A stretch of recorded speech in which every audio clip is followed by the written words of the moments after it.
वज़ीर-ए-आज़म शहबाज शरीफ का कतर के अमीर से टेलीफोनिक राबता हुआ। वज़ीर-ए-आज़म ने अमीर कतर को ईद उल फितर के पुरमसरत मौके पर मुबारकबाद दी है। दोनों रहनुमाओं का एक दूसरे के साथ मिलकर काम करने पर इत्तेफाक हुआ है। वज़ीर-ए-आज़म ने कतर के अमीर को जल्द दौरा पाकिस्तान की दावत भी दे दी है।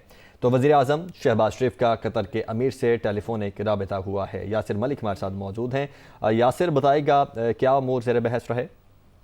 जी बिल्कुल, वज़ीर-ए-आज़म शहबाज शरीफ ने कतर के अमीर को टेलीफोन किया है और वज़ीर-ए-आज़म शहबाज शरीफ ने इज़्ज़तमाब जो शेख तमीम बिन अब्द सानी है उनको ईद उल फितर के पुरमसरत मौके पर मुबारकबाद दी है।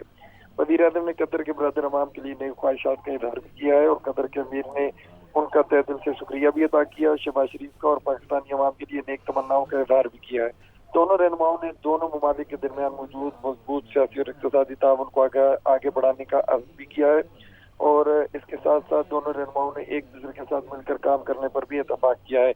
वज़ीर-ए-आज़म शहबाज शरीफ ने कतर के अमीर को जल्द दौरा पाकिस्तान की दावत भी दी है। जी ठीक है, बहुत शुक्रिया आपका यासिर।